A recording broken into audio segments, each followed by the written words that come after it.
Quando eu venho fazer os vídeos, quando eu tiro o meu domingo, meu final de semana, para sentar aqui nessa cadeira, depois de pesquisar, depois de fazer análise das matérias, é porque realmente a gente precisa entender essa guerra que está acontecendo. Isso depende do seu futuro. Se a maioria dos venezuelanos parassem para analisar, talvez a Venezuela não era o que é hoje. Se a maioria dos cubanos não acreditassem em todas as narrativas que a mídia contou, talvez Cuba não era o que é hoje. E talvez se a gente realmente se preocupar em entender o que está acontecendo, a gente não se torne a Cuba ou a Venezuela de amanhã. Uma entrevista que o Paulo Guedes deu, ele disse uma coisa assim que me marcou. Uma entrevista que ele deu para o Thiago Nigro. Ele falou o seguinte: para a gente se tornar um país de primeiro mundo, como os Estados Unidos, é possível. Em 15, 20 anos a gente chega lá. Mas para a gente chegar numa Cuba ou numa Venezuela, numa economia como a Cuba ou a Venezuela, dá 6 meses, um ano num governo mal intencionado, que a gente chega lá também. Isso é grave. Por isso que eu faço esses vídeos. Uma verdadeira guerra está sendo travada. Essa matéria que eu vou trazer para você é da Folha de São Paulo, entre o Lira, o Lula e o Pacheco. É absurdo a gente falar isso, mas o Lira hoje é o pilar que ainda está sustentando os desmandos do Lula, tá? Então hoje o Lira é a trava que ainda segura Lula para não fazer o desmonte que ele sempre quis dentro do Congresso Nacional, dentro do nosso Brasil. E eu vou explicar um pouquinho mais sobre isso para vocês. Sou o Dr. Sandro Gonçalves, advogado, jurista, filósofo político. Nosso canal é de opinião. Eu estou aqui para dar meu ponto de vista jurídico e filosófico e até político para vocês, para que a gente entenda um pouquinho mais, porque a situação está assim um pouquinho gravosa. Vamos entender? Olha essa matéria da Folha de São Paulo. Partidos criam um bloco de 142 deputados, que racha Centrão e desafia o poder de Lira. Vamos entender as questões aqui. Hoje, os blocos são quando partidos se juntam e formam um só. Você lembra que o partido do Bolsonaro se juntou com o DEM e formou União Brasil? Lembra disso? Então, à época, o partido que foi do Bolsonaro se juntou com o DEM. O Bolsonaro saiu dele e foi para o PL. Não estou falando do PL, saiu dele e foi para o PL e foi para o DEM. Juntou com o DEM e formou a União Brasil e se tornou o maior bloco com o maior fundo eleitoral. Os outros partidos viram que isso é bom, que isso dá força, que isso dá cargo, dá ministério. Então, outros partidos agora falaram: peraí, União Brasil se tornou um dos mais fortes. O PL, por causa da eleição mesmo, o povo votando, hoje é o mais forte. Depois, seguido do PT, e aí alguns partidos mais fortes também. Vai ter uma união. E quanto mais juntos, mais força eles têm, porque o líder do partido, ele determina a votação. Então saiba que quando você vota no partido também, não só no deputado. Porque se o deputado votar contra o partido, ele pode ser expulso, tá? Ele pode ser considerado violador da fidelidade partidária. Então, se o deputado quer votar de uma forma, então, por exemplo, se ele quer votar numa pauta contra a corrupção e o partido fala não, é não. Porque se ele votar contra, ele pode ser expulso. Deu para entender? Pode perder o mandato. Então, o que essa matéria da Folha de São Paulo diz? Desafio à Lira. 5 partidos de centro e de direita criaram formalmente na Câmara dos Deputados um bloco que reúne 142 dos 503 deputados num racha do Centrão que desafia o poder do presidente da casa, Arthur Lira, que é do PP de Alagoas. Até então, integrantes do trio que formava o Centrão, ao lado do PL de Jair Bolsonaro e do PP de Lira. O Republicanos aderiu agora ao MDB, ao PSD, ao Podemos e o PSC. Então foi o Republicanos, MDB, PSC e PSD de dado se juntaram num bloco e agora eles querem independência em relação à Lira. Por que isso? Porque assim eles conseguem barganhar cargos e emendas diretamente com Lula sem precisar do Lira. Ou seja, nós temos 156 deputados, Lula. Você quer o nosso voto? Paga aqui. E Lula brilhou os olhinhos. Afinal, vamos lembrar que é o Lula do mensalão. O cara do governo da época do mensalão. Então, é como se nesse iceberg um bloco gigantesco saiu. Lira tem sua hegemonia e não quer perder essa força. Vamos lembrar que o Lula já tem o Rodrigo Pacheco, que é o presidente do Senado, sentado lado a lado dele, de mãos dadas. Por quê? Porque Pacheco só se reelegeu a presidente do Senado contra o Rogério Marinho, quase não conseguiu, porque Lula foi benevolente com o nosso dinheiro, bancando os deputados e senadores. E aí como é que fica a coisa? Lira precisa reagir. Aí o jornal Metrópolis traz a seguinte matéria. Lira reage e articula blocão com PP, União, PSDB e até partidos de esquerda na Câmara. A articulação do presidente da Câmara, Arthur Lira, é reação ao bloco de centro formado por MDB, PSD, Podemos, Republicanos e PSC.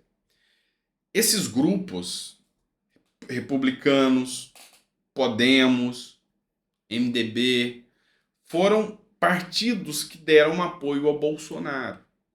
E agora eles se desvincularam. E aí o PP, que é o do próprio Lira, o União Brasil, que foi a vinculação do antigo partido de Bolsonaro com o DEM e formou a União Brasil, o PSDB e até alguns partidos de esquerda, que é no caso o PDT e o PSDB, se eu não me engano, outro partido aí, resolveram se juntar para formar um bloco ainda maior. Aí Lira vai conseguir 164 nomes, ou seja, 10 a mais do que o bloco que está se formando. Aí o jogo todinho vai mudar. Porque hoje o maior bloco é o do Bolsonaro, do PL de Bolsonaro, seguido do PT. Aí o maior bloco vai ser a da coligação do centro, que é essa que quer retirar Lira.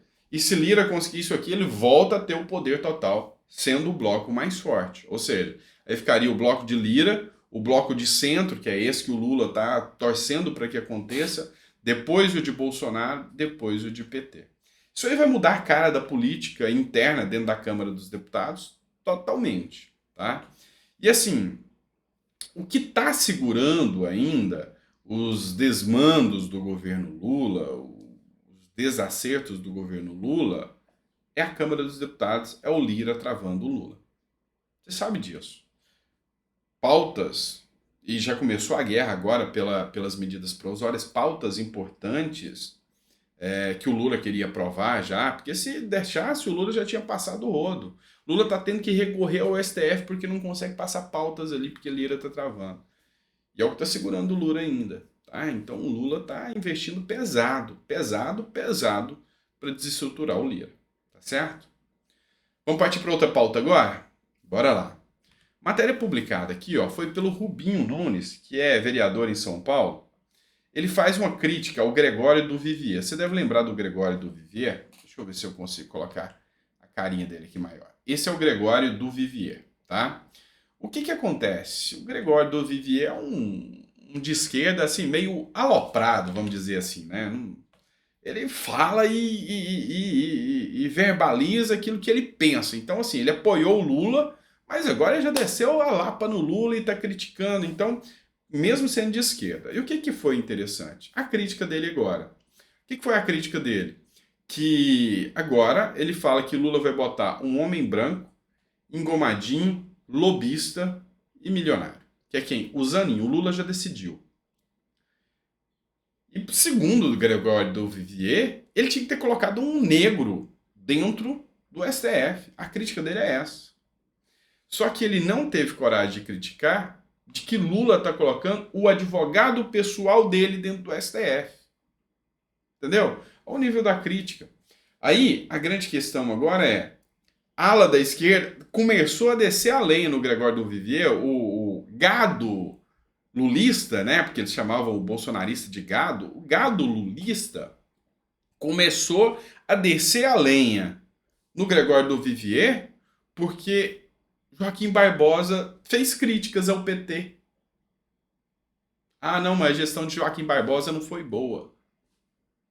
Você entendeu? Então, você tem noção de que o Gregório do Vivier fala o seguinte: olha, o Lula vai colocar um cara branco. E o Gregório do Vivier, lembrando a vocês que não é negro, tá? É branco. Tá? Mas é a forma dele achar que está fazendo o que é correto. Tá colocando um cara branco, que absurdo, o cara é lobista, não sei o quê. Tá. A esquerda vem e fala: não! A esquerda vem e fala: não, tem que colocar o Zanin mesmo, um cara branco mesmo. Porque quando colocou um negro, que foi o Joaquim Barbosa, deu ruim. Aí, a verdadeira discussão que a direita traz. Gente, tanto faz se é branco, se é negro, isso não faz a menor diferença. O problema aqui é que o cara é advogado do Lula, o cara é lobista do Lula. Lá no STF, ele vai passar pano por todo e qualquer crime que os companheiros do Lula façam. Nas três discussões, quem que você acha que está certo? O do Vivier, que é um cara negro. A esquerda, como um todo, que já não quer mais o cara negro, já desistiu de defender essa pauta. Porque o Joaquim Barbosa foi um negro que não fez bem. Ou a direita que fala, gente, a gente quer alguém que combata a corrupção e não alguém que passe pano. Aí você define. E aí você entende o porquê que eu defendo a direita e não a esquerda. Outra pauta, já que a gente está falando de STF, bora lá. Alexandre de Moraes abre fogo contra Jair Bolsonaro, PL e extrema-direita. O ministro do Supremo Tribunal Federal, Alexandre de Moraes, declarou nesta sexta-feira que extrema-direita capturou as redes sociais com a finalidade de atacar a democracia. No seu entendimento, esse movimento não é particularidade do Brasil, mas ocorre em vários países. Isso é absurdo um juiz dar uma manifestação dessa. Eu vou falar isso enquanto eu tiver liberdade de expressão, porque os juízes, eles não podem se manifestar politicamente. Não é certo. Juízes não podem se manifestar politicamente, principalmente contra um grupo A ou B. Ele não pode se falar. Aqui ele se assume, eu sou de esquerda. Pois é. Um juiz da Suprema Corte que é de esquerda pode beneficiar a esquerda? Pode. Então é estranho, porque dentro dos princípios legais do direito, até onde eu estudei, a gente tinha o princípio da imparcialidade. Pois é. Não tem o princípio da imparcialidade aqui. Aí o Brasil acaba ficando a ver navios. Esse é o grande ponto que a gente precisa analisar e precisa tomar cuidado, tá? Porque a partir do momento que tanto poder é concentrado num bloco político, porque aí o STF passa a ser considerado um bloco político.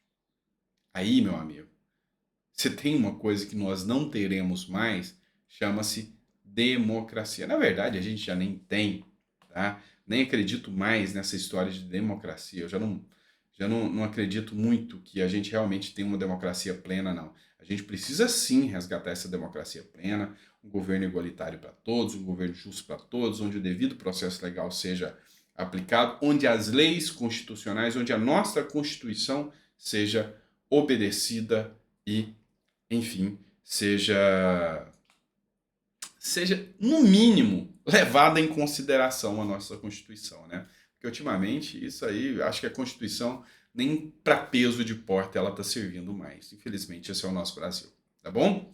Ficou até o final do vídeo? Coloca no comentário aqui se você gostou do conteúdo, dos nossos comentários, se eu estou conseguindo explicar, se está ficando um conteúdo bem explicativo para você. Essa é a minha intenção, é que você me ouça e me entenda.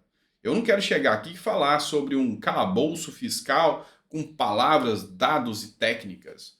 Eu não quero chegar aqui e falar palavras jurídicas que você que não é da área não entenda. Eu não quero filosofar a nível platônico aqui de uma forma que você fala, o que esse cara falou? Não, eu quero que você me entenda. Você entenda realmente o que eu estou falando. Estou conseguindo passar o recado? Coloca aí no comentário, que é importante para mim, tá bom? Abraço, fica com Deus e até o próximo vídeo.